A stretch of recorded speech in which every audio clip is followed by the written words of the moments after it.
Welkom by Klipkouers Bosoorlog Stories. Wanneer ons aan die Suid-Afrikaanse spesmagte dink ons aan die operateurs. Maar vandag gesels ek met iemand wat agter die skerms 'n onmisbare rol gespeel het. Kolonel Roy Maree, afgetree, vertel hoe logistiek, tegniese ondersteuning en spanwerk die verskil tussen sukses en mislukking kon beteken. Lekker leer en lekker luister.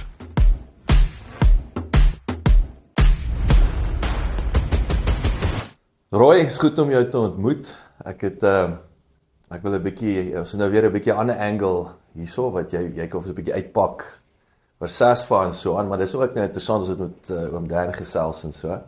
En hy het gepraat van die 9 forte. So ek pak 'n bietjie uit. Weet hoe lyk ek wil sê die post-oorlog wêreld van SASFA. Jacques, goeiemôre, baie dankie vir die geleentheid wat ons het om 'n bietjie met julle te gesels. En ek dink om Dan het 'n baie mooi grondslag vir ons gelê om 'n klein bietjie van die geskiedenis van spesmagte met jou te deel. En ek is bly om te hoor dat hy ook die storie gaan in 'n tweede en 'n derde iterasie vertel, want hy het baie stories om te vertel. En ek dink dit is uitstekend dat ons dit kan vas lê vir die generasies wat kom. Absoluut. So baie dankie van SASFA se kant af daarvoor. Ek wil ook net noem dat Dan is heidaglik ons nasionale president en sy tydperk maak klaar in September, dan het hy 6 jaar gedien as ons nasionale president en dit gaan vir ons 'n verskriklike hartseer dag wees. Maar ons sal hom nog teen ons hou, ons sal iets uitdink vir hom om te doen so in die proses. Ek is so 2 jaar gelede verkies as die nasionale visievoorsitter van die Suid-Afrikaanse Spesiale Magte Assosiasie. En ek wil net op Frans sê, ek is nie 'n rekkie nie, ek is nie 'n operateur nie. Ek is deel van die ondersteuningsstawwe gewees wat gedien het in die spesmagte omgewing. Ek het my loopbaan by 51 VK begin by Kortref. En daarna is ek verplaas Palabora toe vir 'n kort tydperk. En toe is ek verplaas spesmagte HK toe, waar ek die eerste kwartiermeester was toe die spesmagte HK eenheid gestig was om die normale eenheidstake van die hoofkwartier te kan behartig.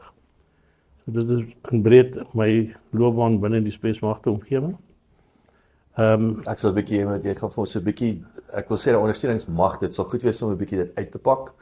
Stadium weet hoe lyk daai wêreld en wat was die eens ek wil julle ek neem aan julle vaardighede was julle is georganiseerd en julle kan organise en source wil ek sê, nee. Ja, ek is by my militêre nering was in die logistiek gewees. Ek het klaar gemaak in 2015 as 'n kolonel.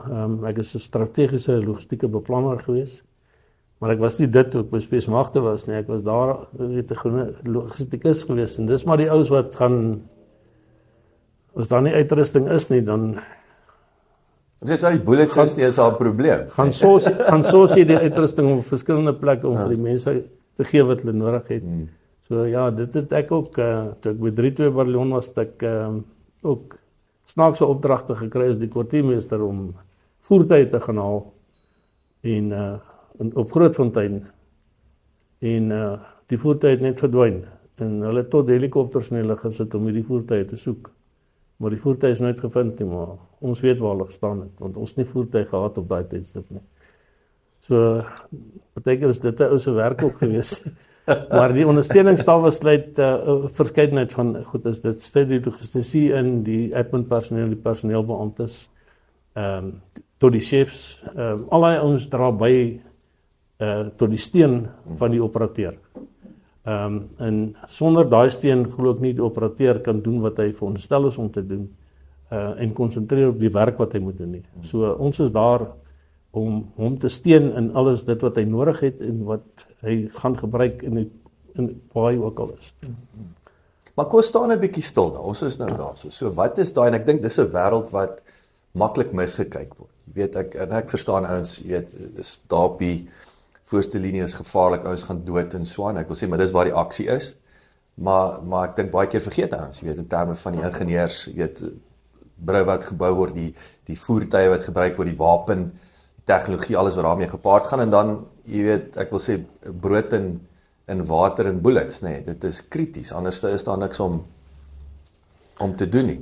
En ek kan miskien net vir jou noem, as ek vat myself in die logistieke omgewing, ons was nie eintlik so verskriklik naby om saam met die operateurs te kon ontplooi nie. Daar was 'n beweging in daai rigting gewees, ek spesifiek wat die lugvoorsiening instrukteer en 'n dispatcher was, ek sou ook op kering gegaan het en dit het platgeval, om verskeie redes, en dis nie my redes gewees nie, dis hoë kwartierse redes.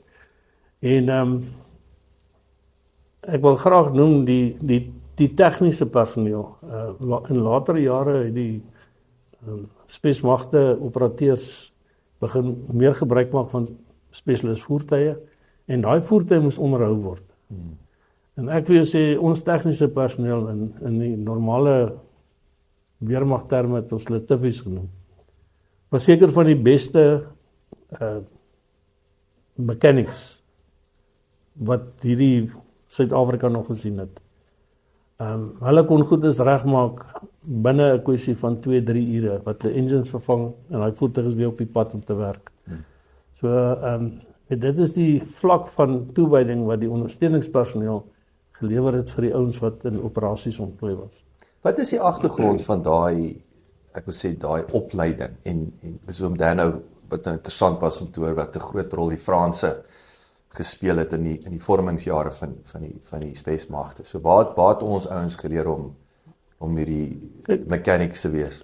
Ja, as ek nou 'n bietjie uit my omgewing kan praat, ons opleiding was baie uit die Britse omgewing uit gewees, verskriklik baie uit die Britse tipe van doktrine uit. So ek het my opleiding nog in tipies Britse tipe opleiding van boekhouding en sulke goedes gedoen. Ek wil sê 'n Brit is 'n goeie ingenieur. Ja, en wat ons stiffies daai jare gedoen het, omdat ons eie voertuie begin vervaardig het en ek het begin met ou Bedfords.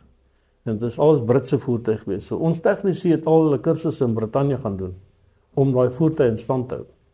En hulle het Britse ouens gehad wat hiernatoe gekom het. En so is die voertuie maar groter geword en ons eie krygsindustrie homself begin het, was daai ons opgelei binne in Suid-Afrika om aan ons voertuie te werk. So dit is nie dat ons buite ons gebruik het om daai voertuie te herstel nie. So het daai fondasie wat daar gelê het, ons toe nou, ek neem aan dit het nou weer begin infilter in ons universiteite en technikons en so aan, waar ons eie ouens toe nou kon begin oplei, of waar was daai, wat sal daarna nou byvoorbeeld nou die sentrale punt was vir Ek weet in my in ons spesifieke omgewing, Pretoria Technikon en Technikon Suid-Afrika het 'n baie groot rol gespeel.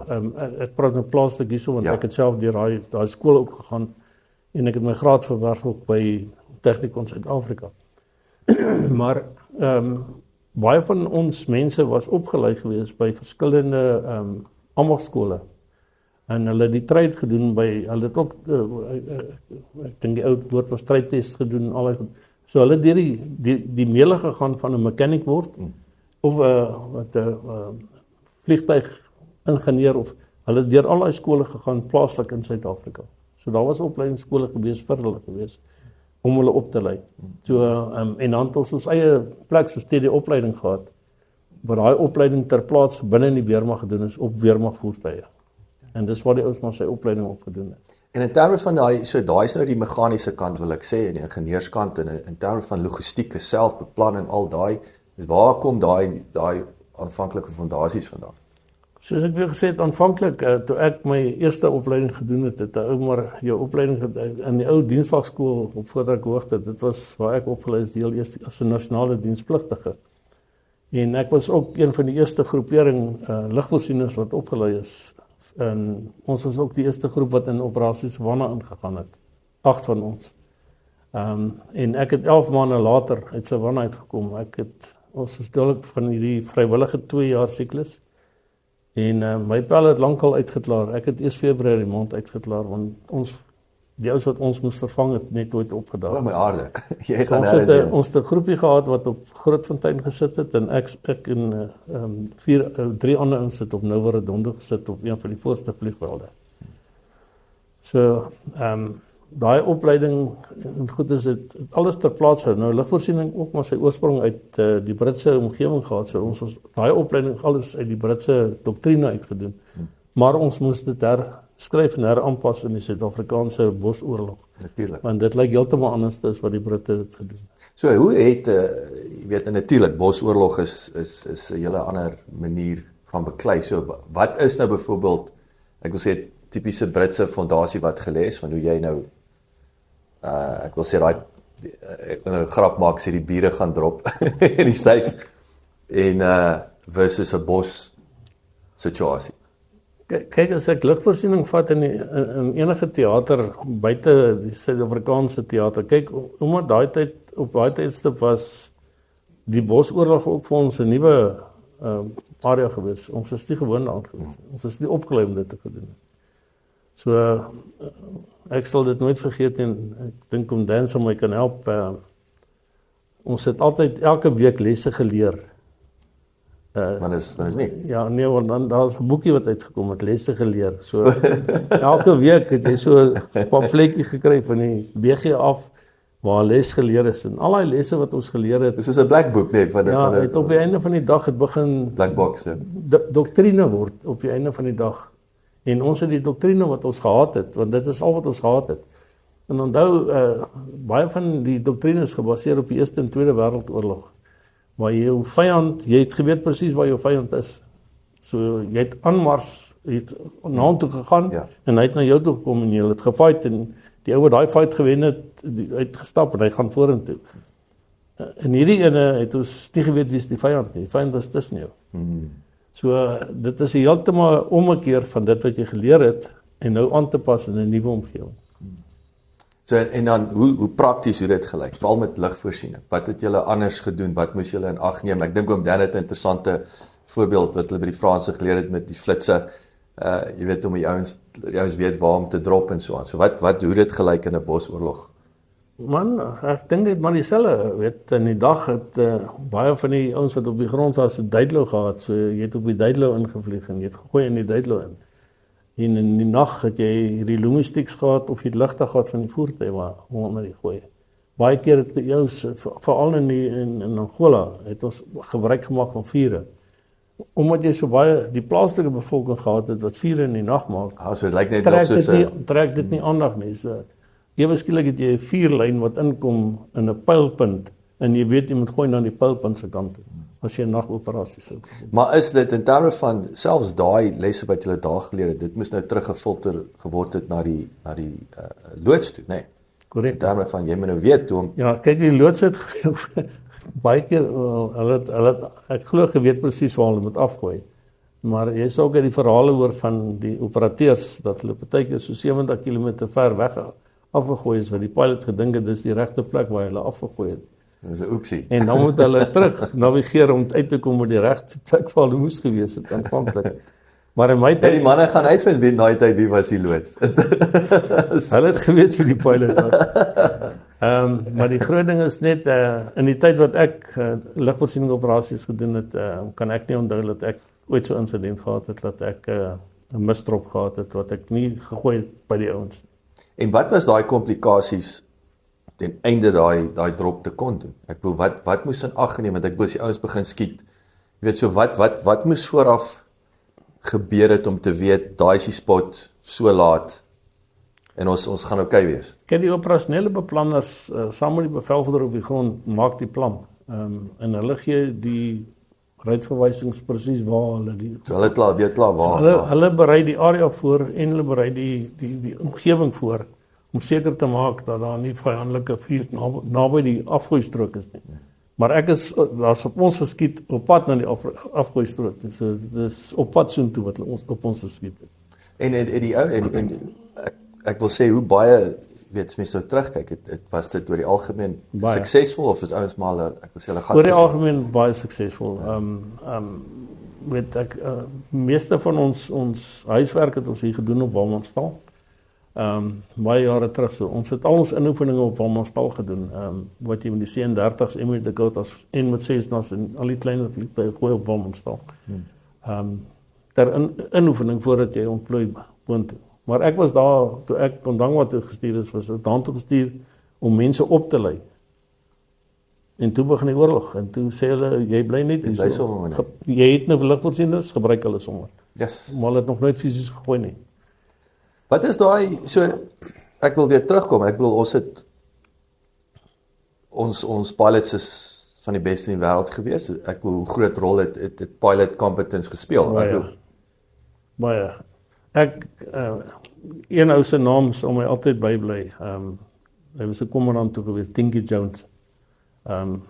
Ek dink een van die beste C-30 pilots wat ek in my lewe nog ooit die voorreg gehad het om mee te werk. Ongelooflike pilot. En hy het presies geweet wat om te doen. En wat het 'n goeie pilot gemaak? Net daai akkurate drop.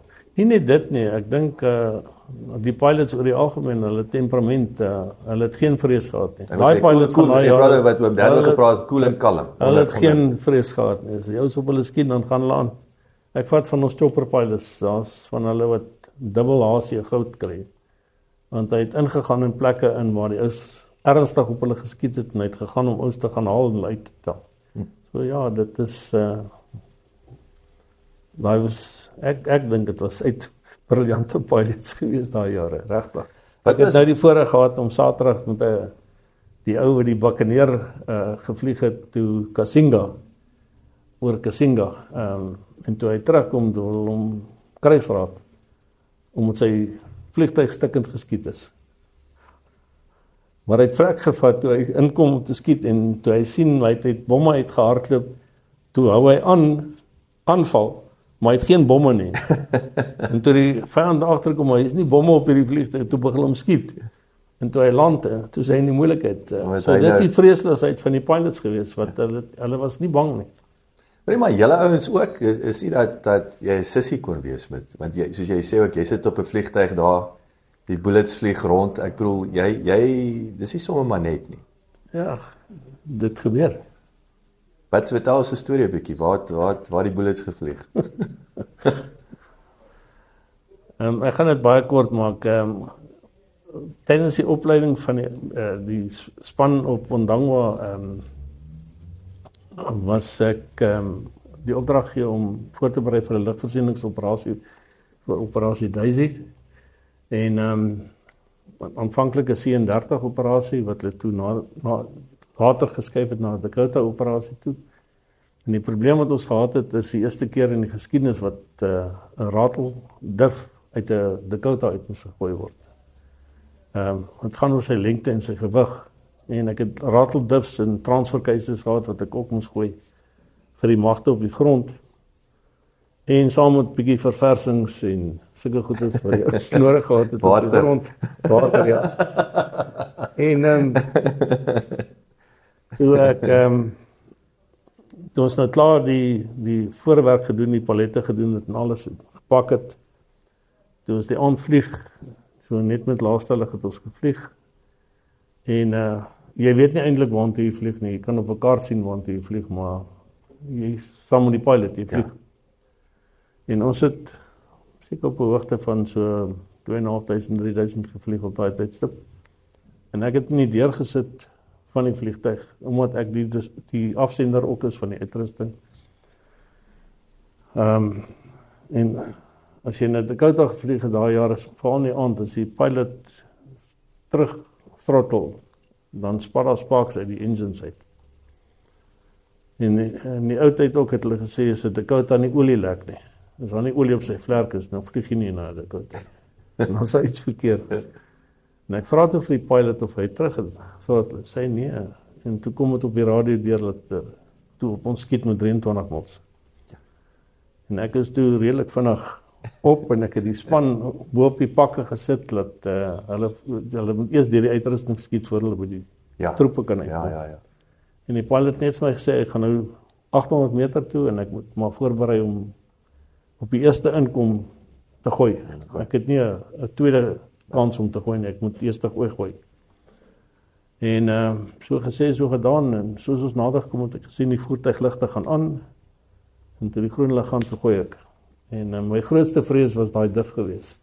So wat is, vertel die storie agter die storie? jy sê die eerste keer wat dit gebeur het, wat Dit is nog nooit voorheen uit. en wat is daai komplikasie? Dit is gewig en Ja, onthou, as daai ding verkeerd uitgaan, kan ons die vliegtuig afbring. As hy haak in die vliegtuig se ster, oor hy omdat hy so swaar is. Hy is so swaar, hy vat die vliegtuig grond toe. Ja. So en as hy val en een van die valskerms ontplooi nie, dan val hy die mense dood wat onder is. Want ek weet nie wat onder aangaan. Ja. Dit pik donker onder, so jy kan niks sien. Dis net die ligte wat in jou inskyn. En Ja, en hulle weet ook nie wat kom dan. ja, hulle weet wat kom, maar Hulle weet nie hy kom nie stadig as daai ding nie stadig val nie, dan kan hy jou seermaak op die grond. En toe hy uitgaan, toe ek sien al 3 valskerms ontplooi, toe weet ek die operasie is sukses, die res van die uitrusting is ek nie bang oor nie. Ja. En toe alles verby is, toe ons opstyg weer, toe kom die bevelvoerder op die grond, ek gaan nou nie name noem nie. Toe kom hy deur en hy sê vir my so in 'n knypende gesprek, Roy, as ek jou sien, gaan ek jou knyp. Hy het 'n ander woorde gebruik, maar hy gaan my knyp. En ek vra toe hoekom, toe sê hy vir my, maar 6 biere het plat gedruk.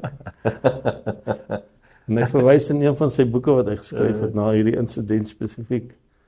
Dit ek beloof as ek ooit enig oor Dubai vlieg, sal ek hom 6 biere uitgooi die vliegtuig uit. Maar wat 'n ongelooflike storie dat ek wil sê van 'n rateldif wat die vliegtuig kan letterlik aftrek en die uitkoms is net 6 biere. Net 6 gesquash. Ja, hy squats vir my daal. Hy is so dit. Ja. Wat ek wil vinnig terugkom ook met weet jou wat is daai skillset wat julle ouens nodig gehad het? En ek wil ook is dit iets wat jy vir aansoek gedoen het? Is iets wat was nodig om in my tyd as 'n nasionale dienspligtige was jy nou maar net dis jou job. Jy het opdrag gekry gaan doen daai kursus en gaan doen hom. Toe ek my instrukteurskursus gedoen het ook het ons die infantry deel 1 en deel 2 kursusse gedoen. So ons het ek het dieselfde opleiding as 'n infantry soldaat gehad. Jou fondasie. Die fondasie was dieselfde gelê geweest, maar ek het my beroep was anderster as 'n vegtende soldaat sinne, maar ek was opgelei om te kan veg as ek moet veg. Want dit is wat elkeen van ons as logistici opgelei is om te doen. As jy met 'n trok ry en jy's in 'n kontak in, moet jy kan beklei uit die kontak uit. Vergeet van jou uitrusting in die voertuig, maar beklei jouself uit die kontak uit. Ja. En jou mense. So ons het daai selfde opleiding gehad, weet ek het oorlewing gedoen by die ou SAGD skool, het ek 6 weke oorlewing gedoen, want dit was vereis van ons gewees om dit te kan doen. Ja. So ons het ook as ek sê spesialis opleiding gedoen, ek het 'n gevorderde mediese kursus gedoen, ook by die SAGD skool, want hulle was op daai tyd, was hulle alles deel van die algemene dienskorps. So die medics was toe nog nie op hulle eie gewees, waar hulle 'n entiteit. So ons het al die verskillende neringe binne onsself het ons opleiding gedoen. Ek was opgelei as 'n betaalmeester en 'n logistikus en 'n personeeloffisier en 'n mediese offisier. Yes. So ek het daai jare was dit fantastiese fondasie. Was dit die opleiding wat ons moes deurgekom het voordat jy kan aangaan met enigiets anders. So van ligvoorsiening af. Nou wil ek ons gesels vandag, ek wil terugkom na oom Dan se hy gepraat het van die 9 forte. En obviously iets wat na in jou hart is, iets wat jy goed doen. So vertel ons 'n bietjie van wat vang julle ouens aan? Ja, wat gaan vandag in julle wêreld aan en hoe bly julle naby mekaar en hoe ondersteun julle mekaar en so? Ek dink as ek miskien net kan wink, 'n bietjie gesels post 94, baie van die operateurs het ander werke begin, hulle is Iran, Irak, Afghanistan, daai plekke toe. En hulle het ander beroepe, soos dit wat 'n maatskappy begin, hierdie maatskappy wat ons by sit. En hulle het 'n plek gesoek om weer by mekaar te kom. En toe het hulle die Spesmagte Bond gestig, waar al die Spesmagte operateurs een keer 'n maand by mekaar gekom het, drankie gedrink het, gesels, stories. En so die tyd aangegaan en in 2012 het hulle die bond gesluit en daar was 'n besluit gewees om die Suid-Afrikaanse Spesiale Magte Assosiasie te stig en 'n formeel aansoek te doen by die ministerie, die sekretaris van verdediging of die DMV, om status as 'n militêre veteranenorganisasie te kry. Wat toe gebeur het, en ons het toe, die Spesmagte Bond het ene gehad op daai tydstip as 'n militêre veteranenorganisasie. So hy was reeds geregistreer. Hy was reeds geregistreer, en toe hy nou geregistreer word, het ons nou begin met die assosiasie self.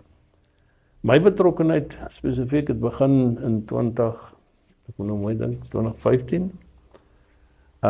Ek was op daai tydstip was ek die sekretaris van 32 se veteranenorganisasie gewees. En ek het 'n golfdag vir hulle aangebied.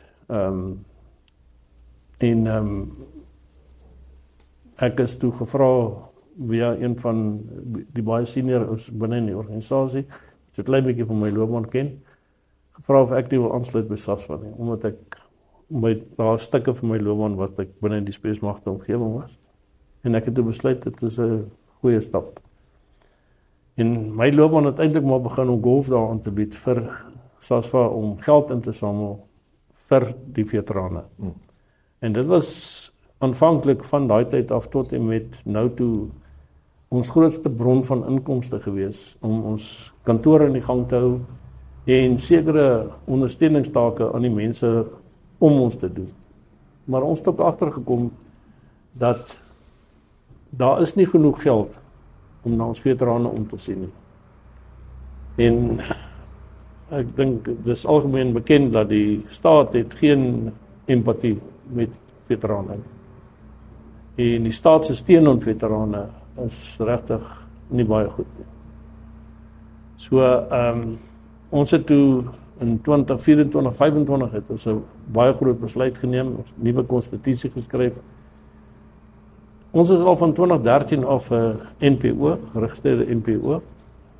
Ons nuwe voorsitter Chris Serfontein het aansoek gedoen vir artikel 18A wat ons toe uiteindelik gekry het van SARS af, want ons glo ons glo in een spesifieke ding dat ons doen alles volgens die boek.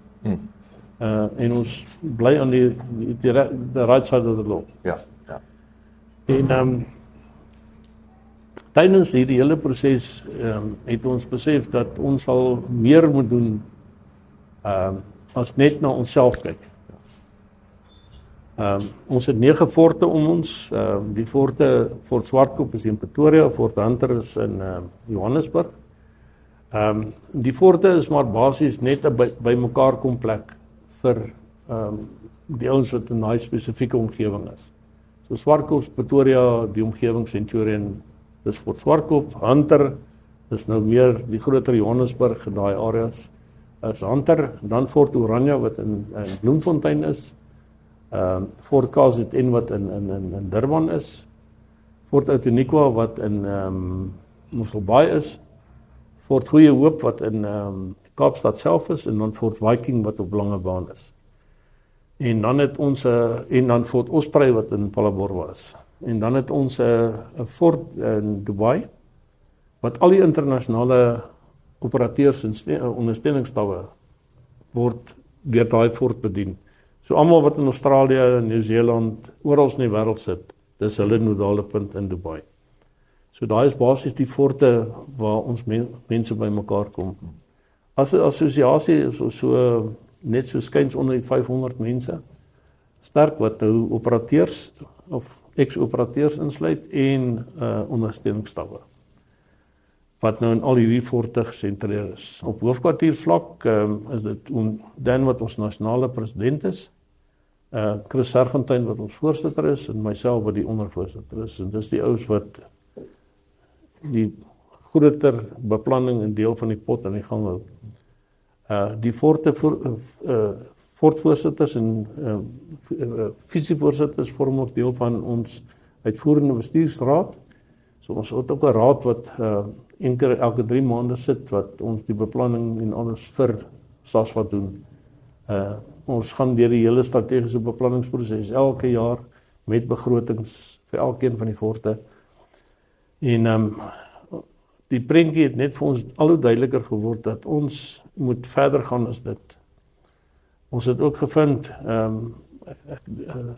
daar is tot en met vandag toe, as ek reg kan onthou, net 1386 gekwalifiseerde operateurs. Van 1972 af tot en met vandag, tot in 2 Vrydae terug, 2 Vrydae terug. Ja, 2 Vrydae terug. As jy nou die baarstories, dan is al 4000. Ja, uit 80 uit het net 4 gekwalifiseer. Ja. So net 4 uit 80 uit. So dit gee vir jou die aanduiding van die standaarde wat nog steeds opgehou word vandag. So dit is nie net ons kwalifiseerde klomp ouens en dan gaan jy. Die standaarde is nog steeds dieselfde. En toe het ons agtergekom, weet as ons met die SASVA gesig na mense toe stap en vir mense sê, weet, dra hierdie kenteken. Sê nee, maar ek wil nie gesien word se rekkie nie. En so amper 2 jaar gelede, het ek en Doustein net voor 'n aanbieding wat hy gedoen het oor Einfist van Massie, het hy met my 'n gesprek gehad oor, hy soek 'n footprint belt. En ek het nie verstaan wat dit is die belt nie. En dit gaan toe oor die Britse Selous Scouts, die Rhodesiese Selous Scouts, wat 'n belt gehad het, wat kalfvoetspore, dan kom die boot by, dan sal kontak en dan loop net die boot verder. En hy sê, dis die belt. En toe het ek so belt laat maak. Ja. Ek gee nou 'n wys hoe lyk die belt, hy is aan nie so. En toe steek iets in my kop vas. Ons sukkel om 'n embleem te kry wat vriendelik is buitekant toe. En ons begin toe met footprints. Nou my hele idee van footprint was gewees, ek wil eer gee aan die operateurs. Oral waar hulle in die wêreld was, in Afrika. Al wat hy agtergelaat het, was sy voetspore. Nou, die nuwe gesig, die nuwe NPO gesig wat ons het, al wat ons wil agterlaat, is voetspore in die publiek se harte. Om te sê, al wat die ouens is hulle is hoogs opgeleide soldate. Dis al wat hulle is. Hulle is nie moordenaars en hondeeters en sulke goeders wat die mense oor praat nie. Hulle is nie sulke mense, dis normale mense, hulle is net hoogs opgeleide soldate. Dis al wat hulle is. En hulle het al die ander karaktereienskappe wat Dan beskryf het voorheen. So, ons wil daai prentjie vorentoe bring. Nou, ons het toe besluit, goed, ons gaan 'n trademark registreer, 'n handelsmerk registreer, en ons het begin met die proses, en ons het gesukkel, want daar is soveel voetspore oral. Wow. En uiteindelik het ons op hierdie ene gekom, wat ons hierso het, en daar is 'n verduideliking, ek sal graag die hele verhaaltjie vir jou stuur, dan kan jy sien waaroor gaan die hele verhaal agter dit. En al wat ons sê op die einde van die dag, what will remain? Dis jy doodgaan, as ons doodgaan, wat bly agter? Net jou voetspore. So die voetspore wat ons wil agterlaat, is positiewe voetspore in die mense se lewens vorentoe. En dit bring my nou net vinnig by die proses van die Land Cruiser.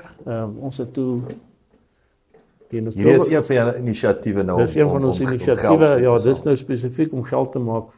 Dit het aanvanklik begin as 'n poging van ons kant af om geld te maak vir ons eie veterane. Maar ons het al die jare het ons net binnekant toe gekyk.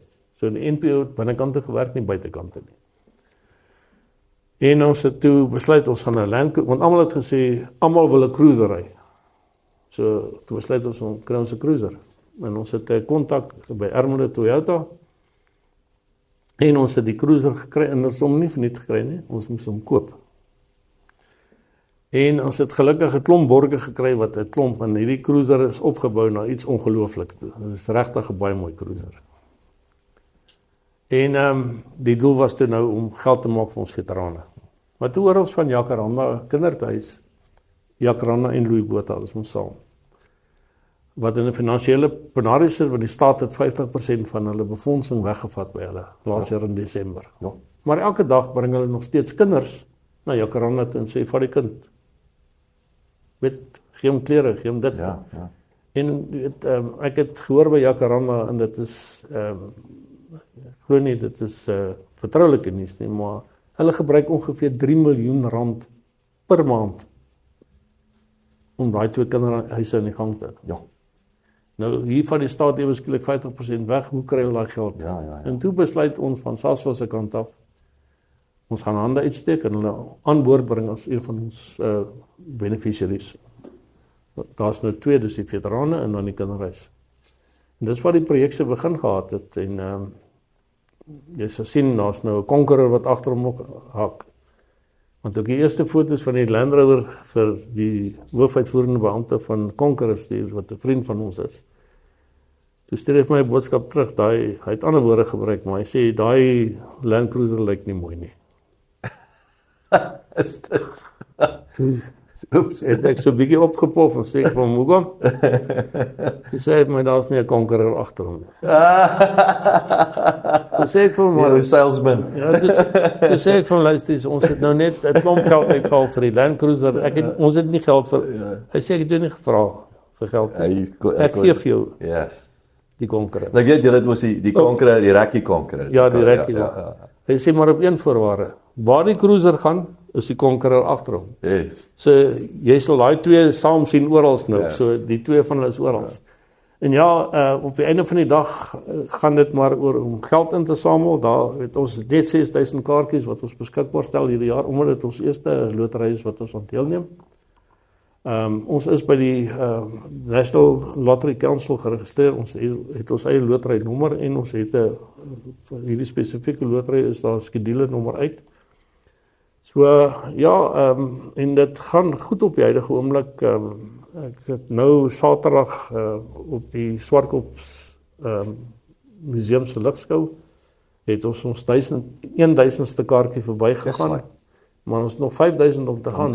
Ja. So wat kos 'n kaartjie en wat is daai deadline? Die kaartjies is R500 'n kaartjie.